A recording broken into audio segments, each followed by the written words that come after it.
Hello, welcome back. If you're new here, my name is Douglas Johnson. I'm a yoga teacher at the advanced 500-hour level. I am an ordained minister, musician, and Kirtan artist, amongst other things. And today I wanted to talk a little bit about not believing what your body feels. Before I do that, though, I do want to thank the community that make these talks possible. These talks are, you could say, funded or sponsored by my patrons over on Patreon, and they make it possible for me to share this free of charge without a paywall. So it's very gracious of them to do that, and that way I'm able to reach more people. If you would like to join that community, please check out the links below. And I have recently added some merch that a friend of mine and I made together, and that's another way you can support the work that I do. You can buy something from the online shop, and again, that is in the links below. Okay, so not believing what you feel. This is a lesson that I learned a long time ago, but it's a lesson I'm still learning. It's a lesson I'm still working with. You know, we read these stories about these great spiritual masters and they have a Shazam moment and it's like they're completely awake. I don't know if these are accurate or not, exaggerations, if these people are just winning the spiritual lottery. I really don't know. But I do know my own experience and the people who I have worked with and the people who I see on this path. And what I generally see is a much more incremental, slow roll. Sure, we can have breakthroughs. That doesn't mean we don't have breakthroughs. I've had breakthroughs. People I work with have breakthroughs. But to think that a breakthrough is going to clean everything out and make life just forever rosy, we never get triggered, we never have challenges. I just don't know that that's realistic. Again, maybe it's happened to some people. What do I know? All I know, again, is what I have personally seen and experienced. So recently I've been dealing with just some troubling thoughts, some troubling ideas that have come up. And one concept that is important to keep in mind that all spiritual traditions that I'm aware of teach in one form or another is that we don't perceive reality as it is. Okay, Course in Miracles, the yoga tradition, Buddhist tradition, all of these traditions are saying that we cannot really judge reality because we just don't see it as it really is. We experience a form of ignorance. In yoga and Buddhism, it's called avidya. So the specifics of these traditions and teachings are different. They're nuanced, but again, the common theme is you're not perceiving reality as it is. And science is now backing this up as well. So this is generally good news because as human beings, what science tells us is our minds tend to be biased toward seeing things negatively. It's my understanding that evolutionary biologists theorize that this is because the humans who saw things as bleak, as negative, maybe they actually survived better than those that saw things as they were or as maybe in a positive light, okay? So this is perhaps a survival mechanism of the human brain. And that's fine and good. And you might say, well, if it's a survival mechanism, then we probably shouldn't mess with it, right?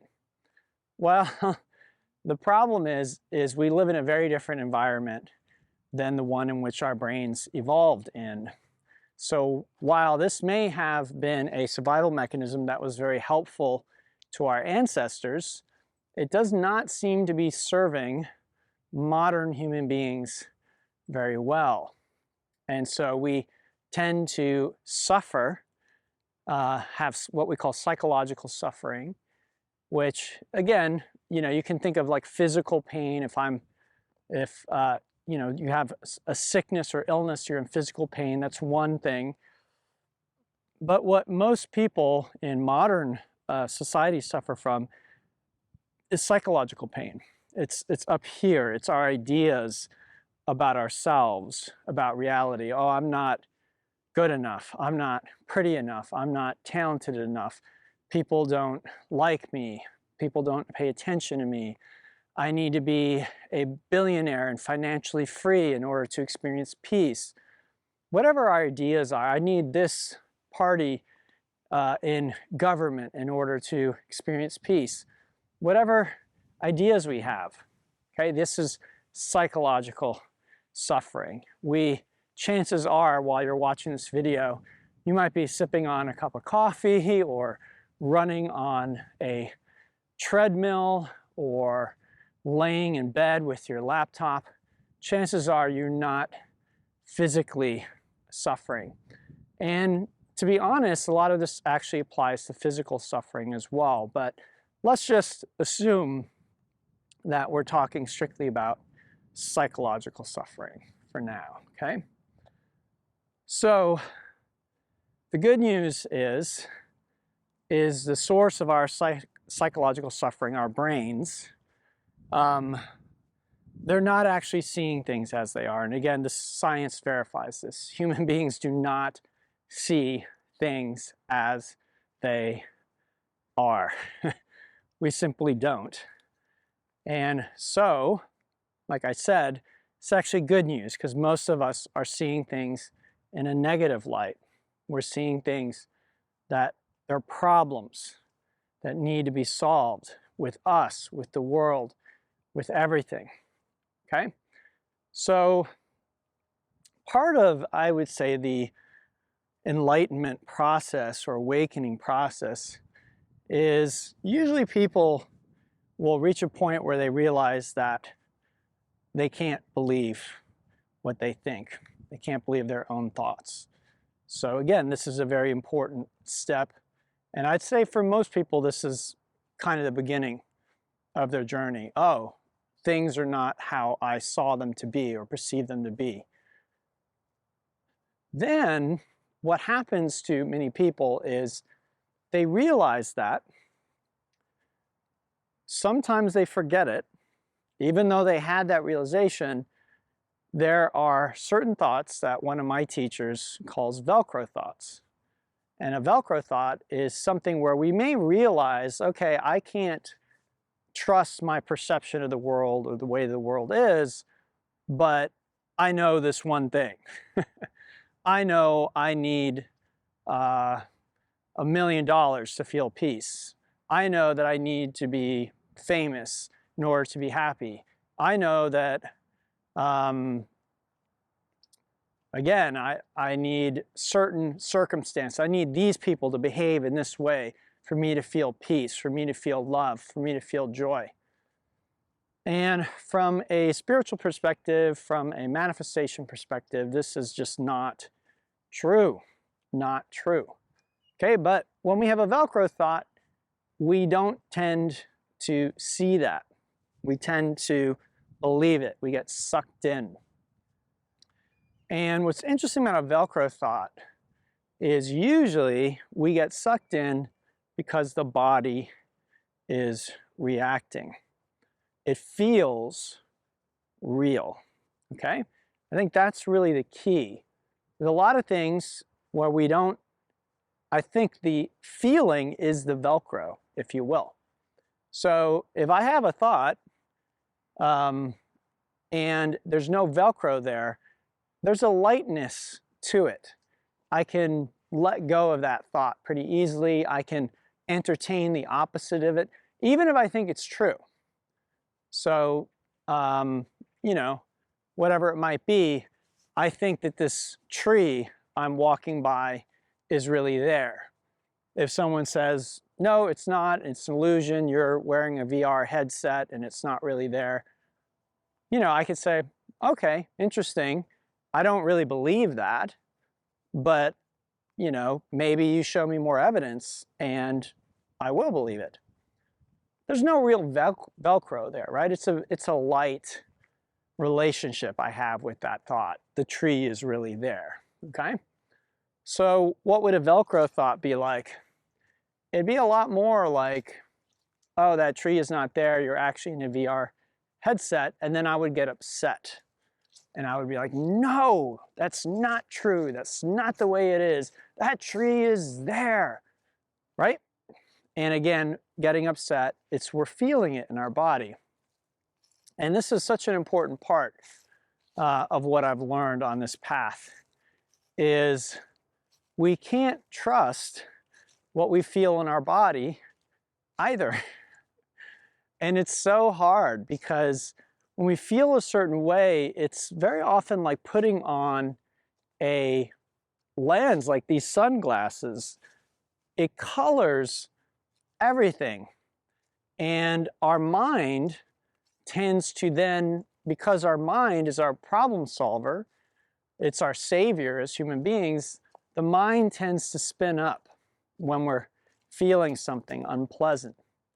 So I just wanted to share, again, a personal experience I had recently where there was something that was going on in my life that I wasn't particularly happy about. And it was causing me to have, you know, these kinds of doomsday thoughts. And it was causing me to feel very uncomfortable in my body. Now, as I said earlier, I realized a long time ago that I can't trust what I feel. I can't trust my mood, for lack of a better way of putting it. I will sometimes wake up on the wrong side of the bed and I will feel like something is wrong. And when I actually check in and I observe my reality, there's nothing really wrong. But again, what's interesting that I've found is very often when I feel like something is wrong, my mind will then start to look for evidence that something is wrong. And it will just sort of see the world like something is wrong, something is lacking. Now, I gave a talk last week about gratitude, and I'll say that that was one of the things that helped pull me out of this sort of doomsday spiral. And I'll just say that I think that that's a lot of the value of what I'm trying to share with you all, what I call spirituality. See, when I was younger, I used to suffer from long bouts of depression. And I would say most of my days, most of my life, even though I had a fairly charmed life, I felt like things were not good. Things were not well. I would be either depressed or I would just be sort of like have a negative outlook. I wasn't very hopeful a lot of the time. And what has changed for me with spirituality and these teachings and these practices is now it's generally the opposite. I'm mostly feeling really good and very fulfilled and very happy. That's why a moment like what happened to me early this week, where I felt really poor, that stands out to me now. When I was younger, that just would have been another day in the life, but now it stands out. And so that allows me to study it a little better. Like, what is really going on here? So again, there was a situation that I didn't prefer, and that caused me to have all kinds of thoughts and to feel certain things. It made the thoughts feel really real. And it was very troubling. And so again, I want to share with you kind of how I unwound that. So gratitude was one part of it for sure. I just started looking at things in my experience, like I was driving to work and I was just like, my car is running perfectly. Last year, probably around this same time, my car was a mess.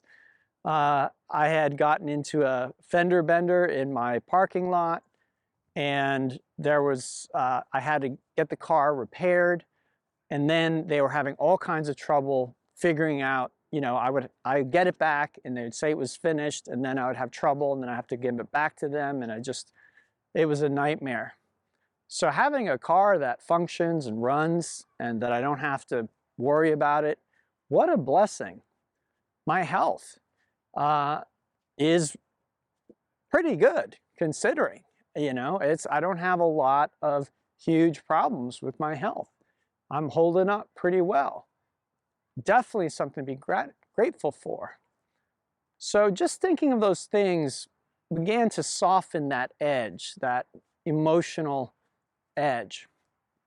The other thing I did, which I've taught before, that is probably the most powerful thing that I've learned from like the tantric yogic teachings, is to be able to just allow myself to feel what I'm feeling without judgment, without resistance, just giving it space, giving it time, and really feeling it.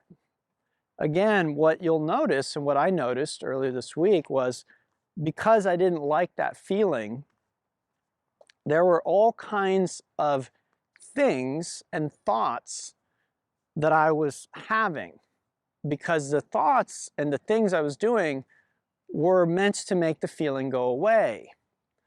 And if you're not careful, it's just an unconscious reaction to not feeling very good. We just automatically try and make it go away.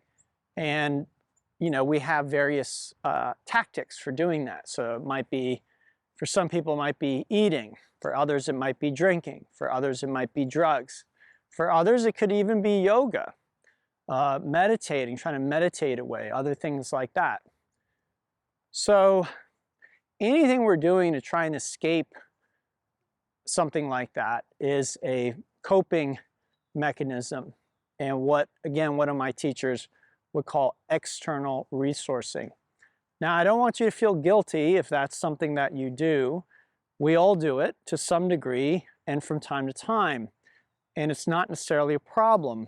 I'd say if you have extreme drug use or alcohol use, yes, that can be a problem because it can affect your health and the health of others. But, you know, even something like binge watching a show on Netflix because we don't like how we feel, like our favorite show, these are small ways, these are small addictive behaviors that are in the same vein. I don't feel very good, I don't like it, so I'm going to try and change how I feel externally. Now, what manifestation teaches, and what I found through spirituality, is usually that is not effective in the long run. In the short run, it may feel okay. It's kind of like self-soothing. You're sort of calming yourself. And again, sometimes this is actually necessary. So again, I don't want you to leave this talk feeling like every time you self-soothe, you need to feel guilty, or you need to feel bad, or you're doing something wrong. Sometimes that is the first step. I've spoken about my dark night, and when I was going through that, that was the first step that I had to take. I had to sort of self-soothe. And the spiritual techniques and the spiritual depth I'm talking about now was not really accessible to me for whatever reason. I don't necessarily know the reason, but all the stuff I knew, it wasn't working at that time. I had to hit pause on the spirituality and just sort of keep myself busy. That's the way I was self-soothing, was basically keeping myself busy, socially engaged, working, things of that nature. So later, I did this technique that I did again this week, which was just allowing, like really giving full permission to feel what I was feeling. Now, I think this can be scary for some people because they're afraid that they will then get sucked into some kind of a dark hole. So I'll try and explain metaphysically what's happening, my understanding of it. basically the phenomenal world, the world of our senses, the world of our emotions, the world of our thoughts, everything we can name, see, touch, smell, taste, hear is coming and going. It's like a vibration. It's coming and going. This park that I'm in, this graveyard that I'm walking in, this will be gone one day. Okay, it may take millions or billions or trillions of years, but one day there will be no sign of it. This body will one day be gone. The camera I'm talking to you on will one day be gone. Okay, this is just a fact of life. All forms are temporary. So in a sense, all forms are just coming and going. And generally, when it comes to our emotions and how we feel, generally these things want to move through.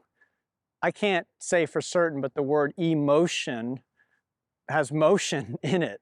And maybe there's a reason for that, because the emotion is supposed to move. It's supposed to go through. So why is it then that sometimes we have emotions that stick around? Why do we have like depression that won't go away? Why do we have certain emotions that linger and linger and linger? Well, I would say ultimately from this tantric perspective, worldview, if you will, it's because we're resisting that thing. When we resist something, we do a few things. One, we make it real. And in spiritual, high-level spiritual teaching, nothing is really real but the self, the big self with a big S, God or divinity, if you will. All this phenomenal stuff, the coming and going stuff, isn't really real. It has a kind of reality to it, just like a dream has a kind of reality to it. If you have a dream, if you wake up, you say, I had a dream that I was walking through the park. Well, in a sense, you had that experience. There's a certain kind of reality to it. I'm not going to say, no, you didn't have that dream. You had the dream, but when you wake up, you realize, oh, there's a level of reality that makes the dream feel like it wasn't real. There's a level of kind of solidity to this world that makes the dream feel like it wasn't real. And so this is how it is spiritually when we wake up. There's another level of reality that makes all of this feel very dreamlike. So when I am afraid of something, when I resist something because I'm afraid of it, I'm giving it reality.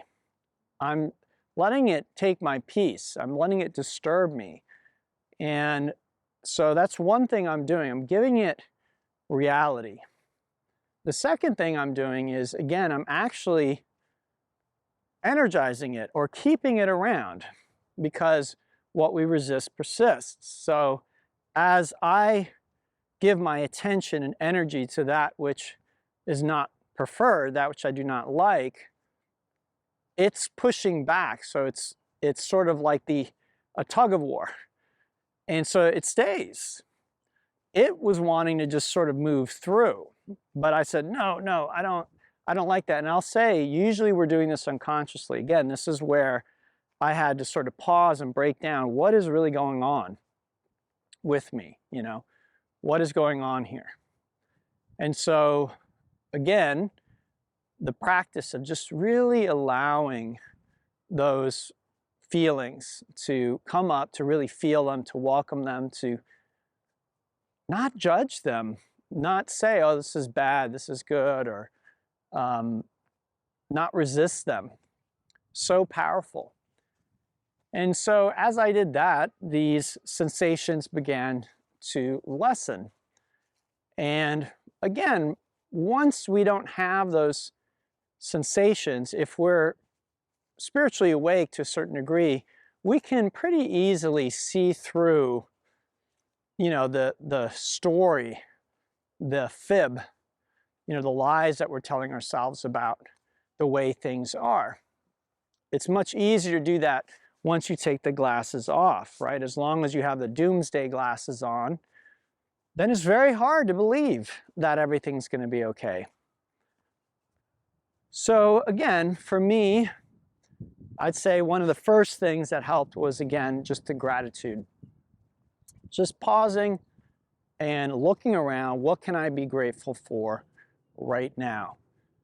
Okay, so again, I talked last week on Thanksgiving about doing something like gratitude journaling, which is such a great practice, but I love practices that I can just do in the moment as I'm having a crisis, as I'm having a problem. Okay, so that was one, is I said, okay, what can I look around? What can I be grateful for? So again, my car, and then I found other things, and I can immediately feel the shift and the change. And then, again, the next step for me was being with the sensations and just really feeling the sensations fully and allowing them. So again, getting rid of the resistance so that then those emotions can move through. And outside of that, again, I would say generally that understanding that we don't really know what's going on here. This is a mystery, and we just don't really have the capacity to understand it. It's very humbling, but in that humbleness is a lot of peace and a lot of joy. The understanding that I don't necessarily know what's supposed to be happening. I don't know what is ultimately good, what is ultimately bad. And from what I've studied about manifestation, I don't claim to be an expert in manifestation, but from what I've learned so far, this is a big first step to actually manifesting what you would like to manifest. You first have to, in a sense, not react, not judge what is happening. You have to just allow everything to be as it is, because what is taught in manifestation is what you're seeing right now is the results of your past manifesting. You see, what they say in manifestation is you're always manifesting. It's not something that you can choose to do some of the time and then not others of the time. Basically, all you can do is choose to manifest consciously, with awareness, or unconsciously. And something about this rings true to me. I, again, don't have the experience and the evidence personally to say that I know this to be true, but it's just something, it's a feeling I have. There is so much overlap between some of my favorite spiritual teachings and the teachings of what I'd say the legit manifestation community. So I feel like there's something there. So I'll continue to explore those ideas and experiment with them. But what I found is, regardless of whether things show up in our reality or not, from a spiritual perspective, we just get so much by getting to that same place that the manifestation community wants to take us, which is not judging our reality, not deciding on a story, oh, this is good, this is bad, this shouldn't be happening, I'm this, I am that. People treat me this way or that way. So powerful from my perspective and my experience, even if we never get a manifestation, just the way, what it does to us on the inside. And for me, this is what spirituality is really about. Again, I would say manifestation